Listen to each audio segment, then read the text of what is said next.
A importância da variação dos preços.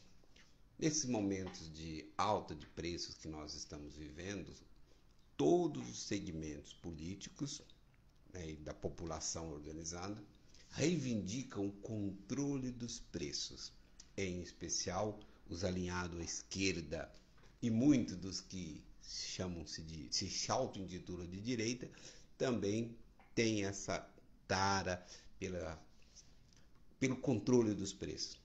O que é preciso entender, isso é fundamental para a nossa vida mesmo, é entender que os preços são os mais, ou melhor, o mecanismo de preços, vamos trabalhar no singular, é o mais eficiente meio de comunicação entre a produção, o comércio, a distribuição e o consumidor, sem o qual na sociedade não se desenvolve.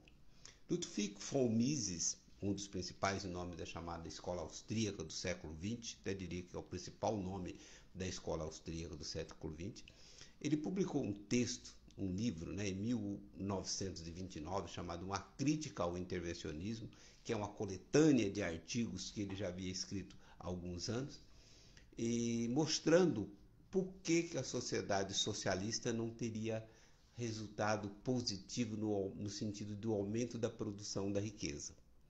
Exatamente porque a sociedade socialista não tem o mecanismo de preço. Então, o mecanismo de preço é uma forma em que o mercado, através das suas mãos invisíveis, avisa a população para consumir menos, consumir mais, estimula inclusive outros segmentos a concorrer com aqueles produtos que estão existindo, que estão sendo ofertados no mercado. Então, é muito importante entender que os preços devem variar livremente. Quanto mais livres forem os preços, mais próspera será a sociedade. Colocada essa questão inicial, precisamos entender que o que é a variação dos preços? A variação dos preços é um mecanismo que, vamos dizer assim, sinaliza para o mercado que tem aquele produto em abundância e que aquele produto pode ter um valor reduzido para, digamos, seduzir o comprador a adquirir aquele bem. Vamos pegar um exemplo bem simples: cebola. Todos sabem que a cebola ela perece muito rapidamente depois de colhida. Então, o que ocorre sempre nos períodos de safra da cebola? O preço da cebola declina, ele cai, vem por um valor talvez 10% do que era praticado fora do período da safra. Por quê? Porque essa cenoura vai perecer. Então tem formas de conserva, tem mil formas de armazenar, mas a forma mais vendida, o grande consumo da cebola é in natura na bancada do supermercado, no setor de horti, está lá, ou na feira livre, é ali que as pessoas vão adquirir cebola. Então, quando a oferta está maior do que a procura, o que ocorre? Ocorre que os preços tendem a serem rebaixados para estimular o consumidor a comprar mais cebola. Tem gente que até não gosta muito de cebola, mas sabe que a cebola é um item muito saudável, então ele é estimulado pela queda do preço. E aí ele vai comprar outros produtos. Suponhamos que nesse momento o tomate esteja caro. O tomate esteja caro, ele vai dar preferência para a cebola. Por quê? Porque a cebola está dizendo para ele: me compre, porque senão ela vai perecer. Quando chega a oportunidade da safra do tomate, que se por acaso tiver tomate em excesso, ultimamente nunca está tendo tomate em excesso, mas a tendência é que ele também derruba o preço, porque ele perece muito rapidamente. Não dá para armazenar outros produtos como feijão, arroz, se armazenam por um período maior. Então, temos que entender assim, no momento em que um bem essencial está sendo ofertado, em grande quantidade, esse produto vai cair. No momento em que todo mundo se acostumou a temperar as suas comidas, as suas receitas, rechear as suas receitas melhor com cebola. E como a cebola está fora do período da safra, ela tende a aumentar o preço. Por quê? Porque as pessoas vão sendo informadas: olha, agora temos que comer menos cebola. Temos que comer menos tomate, temos que comer mais batata, por exemplo, porque as batatas estão no período da safra ou estão sendo produzidas em maior quantidade. Então, entender o significado dos preços é elementar. Os políticos e os gestores têm que conter essa tara de querer controlar os preços. Por exemplo, no momento 2022, junho de 2022, estamos com alta do preço dos combustíveis. Por que os combustíveis estão caros? Todo mundo já sabe mais ou menos as consequências, né? A guerra, a crise do fica em casa, né? Dos lockdowns praticados mundo afora, e aí vem um aumento da demanda e o aumento da oferta não acompanha o aumento da demanda e faz com que o preço dos combustíveis suba muito. Quando o preço da gasolina, por exemplo, está alto, o que ele está passando de recado? Está passando de recado para o consumidor que ele vai ter que consumir menos, ele vai ter que arrumar uma outra forma de se deslocar quando não for extremamente necessário, de não ser com o seu carro, ou até mesmo quando extremamente necessário, como ir ao trabalho, ir no transporte coletivo, de associar com o vizinho, de ir junto com o carro, do mesmo carro com o vizinho, de comprar uma bicicleta e pedalar, ou trechos menores que ele possa fazer ir a pé. Então, a elevação dos preços é um mecanismo de informação que está sendo passado para os consumidores que eles devem consumir menos esse item. Isso é pacífico. Tem coisas que não dão para deixar de consumir? Tem. Né? Pega o próprio caso dos combustíveis, especial óleo diesel. Mas esse é o momento que se abre as portas para, muitas vezes, combustíveis alternativos, formas alternativas de transporte e engajamento em forma de transportes mais arrojadas. Eu estava vendo, inclusive, tem uma locomotiva, algumas locomotivas que operam no Brasil, e uma lá na, acho que é Ferroaço, né? Que traz os minérios da Vale, um trem, uma locomotiva enorme, obviamente, né? Mas ela consegue arrastar 660 vagões de minério. Então, imagina, ninguém precisa entender muito de mecânica nem de física para saber que seriam 660 carretas se fossem de caminhões, né? E não precisa também ser muito entendido no setor de na questão da combustão para entender que essa super locomotiva não vai consumir mais do que combustível de 20 carretas. Então, portanto, você observa que olha o quanto que você está reduzindo no número do consumo de combustível e, ao mesmo tempo, está reduzindo no custo da mão de obra, que precisaria de 660 motoristas, e agora você operacionaliza isso, sei lá, com uma dezena de maquinistas, provavelmente dê conta de tudo isso. Então, a elevação dos preços é uma sinalização para que você busque outra alternativa também. Ah, mas não tem. Então, tem. A gente encontra uma outra alternativa. A sociedade, foi assim que a sociedade se desenvolveu. Então, o Mises, em 1929, melhor dizendo, ele já colocava isso no texto dele. Uma crítica ao intervencionismo, mostrando por que o socialismo não teria como prosperar, né, dentro da perspectiva do aumento da qualidade de vida, da melhoria, do aumento de oferta de bens e serviços. Por que não tinha como prosperar? Porque na sociedade socialista não existe preços, existe tarifas, valores estabelecidos arbitrariamente. Por exemplo, se fabricava um determinado item, eu recomendo inclusive que todos leiam, né? Em especial o capítulo 24, né? Acho que é 24 do livro A Rússia tem, do livro A História da Riqueza do Homem, do Léo Huberman, tem um capítulo chamado A Rússia tem um plano, e neste capítulo ele descreve como que era elaborado as planilhas, os projetos, através da Gosplan, que era uma central de planejamento da produção na União Soviética, né? Aí um planejamento racional, porque a produção no capitalismo ela é anárquica, né? Ela é anárquica porque você vai produzindo e vai oferecendo ao mercado. Na sociedade socialista, e aí vem aquele princípio do racionalismo, né? Do racionalismo Descartes, né? visão de Descartes, que é bem, digamos assim, elaborado depois no pensamento do iluminismo francês, né? É preciso usar a razão, a racionalidade, e é claro que a racionalidade dos iluministas malucos da França, né?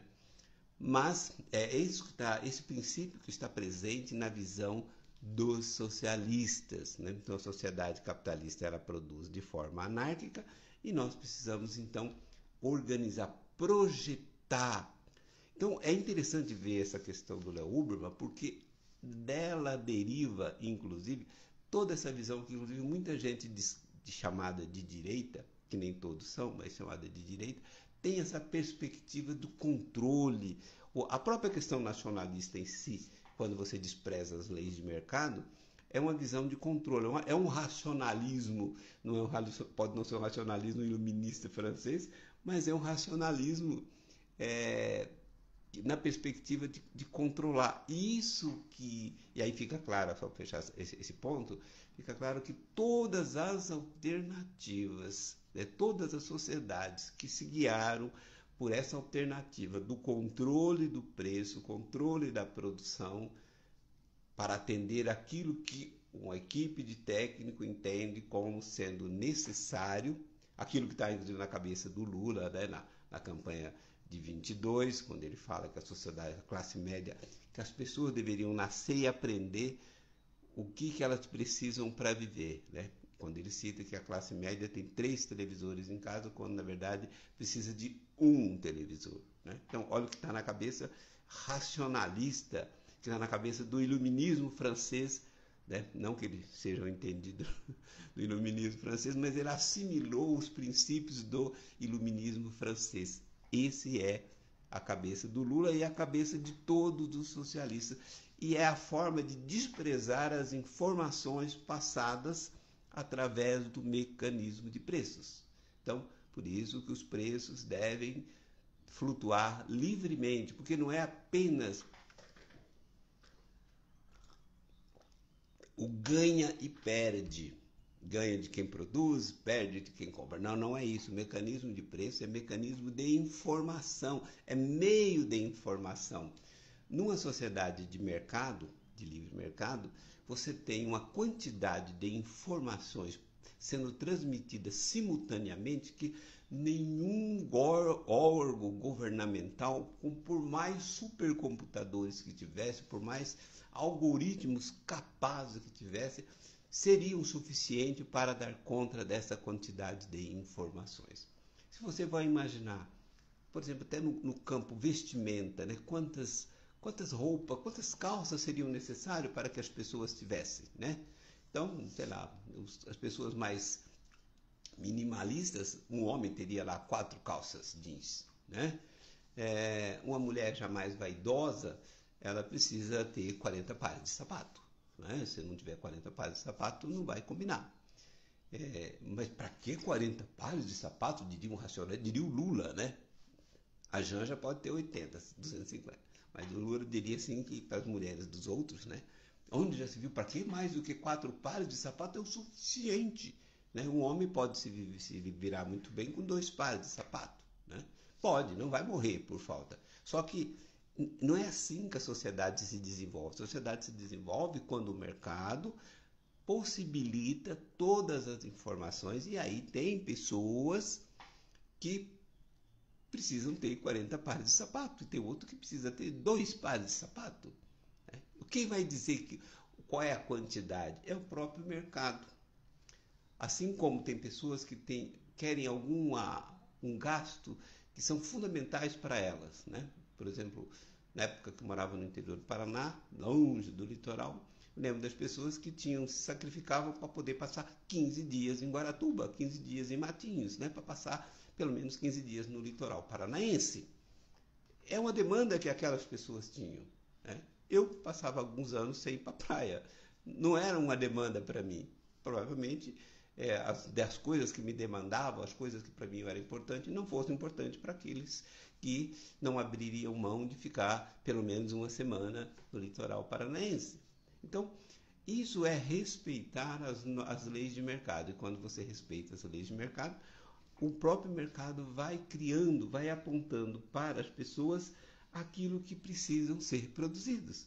Então, se tem uma demanda maior para ir ao litoral, obviamente que isso vai movimentar os bares, restaurantes, hospedagem, casas para locação lá no litoral do estado, né? Aqui em São Paulo, estou do lado aqui da praia também. Então, tem as cidades do litoral norte, né, aqui, que é bem pertinho da minha casa, que tem uma demanda efetiva por aquelas atividades. Isso, né? É a melhor? Não, não sei. Quem sabe é o próprio mercado. Por isso que os totalitários, os socialistas são todos totalitários, né? Primeiro que querem mandar na sua vida, querem governar você, eles acham que sabem o que é melhor e querem dizer o que você pode e o que você não pode consumir. E isso passa, evidentemente, por controlar os preços, né? E aí, quando se controla preços, deixa de ter preço. Então, as pessoas, por isso que é muito comum nos países socialistas, as pessoas terem, pegar o exemplo mais clássico aqui na América Latina, né? Cuba ainda tem, né, as cadernetas, as libretas, onde as pessoas têm lá quantificado quanto de frango, de gordura, de arroz, de feijão que elas podem comprar, né? E aí passa nessa mentalidade exatamente aqueles preços são preços praticamente preços simbólicos, porque é um direito. Então observe que essas ideias foram também absorvidas, né, assimiladas pelos nossos políticos, pelos nossos socialistas, que o socialismo, na verdade, né, eu vou tratar disso em outra aula mais acentuadamente, tomou conta de toda a mentalidade brasileira. Então, aquilo é necessário, por isso que se vão introduzindo pontos como educação gratuita, saúde gratuita, né, um monte de coisas gratuitas que estão sendo estabelecidas aos poucos, como se sendo uma dádiva para a população, quando na verdade é o oposto, né? É uma forma de você escravidar a população, determinar, direcionar o que ela vai ou que ela não vai consumir. E o pior de tudo isso é que levará necessariamente a uma escassez da oferta, né? Cada vez terá uma oferta menor, tá? Então, o que eu queria chamar a atenção nesta aula em particular é essa questão do mecanismo de preço. Então, o mecanismo de preço é fundamental. Eu recomendo a todos a leitura aí de uma crítica ao intervencionismo do Ludovic von Mises, publicado originalmente em 1929, né? E tem uns centenas de artigos que abordam essa questão também. Dos autores brasileiros, um autor muito importante, que eu reputo o maior economista do século XX no Brasil, chama Eugênio Goudin, escreva Goudin, né? Eugênio Goudin. Tem um livro dele que se chama Inflação, e aonde ele descreve toda a importância desse mecanismo de preços, né? E o que gera inflação. Estou falando no geral dos preços, porque eu vou fazer uma aula especial para tratar da questão da inflação, que não é a inflação mais importante, não é essa pelo aumento de preço guiado pelo aumento da demanda, aumento da procura ou aumento da oferta. O principal problema de inflação é aquele de inflar a base monetária, ou seja, emitir dinheiro ou meios de pagamentos ou crédito na forma que viabiliza o pagamento para a aquisição de bens. Inflar essa base monetária além das mercadorias existentes. E isso, evidentemente, que é o que vai produzir a verdadeira inflação. Essa que vivemos, por exemplo, no ano de 2022, não é propriamente uma inflação, né? É um aumento de preços provocado pela escassez da oferta e aumento da demanda. Não significa necessariamente, né, em alguns países, o aumento da base monetária. Muito embora a concessão de auxílio emergencial também aumenta essa base monetária e que acaba aumentando a demanda de produtos no momento em que não tem tantos produtos assim para serem ofertados. Essa aula sobre a importância do aumento de preços fica por aqui.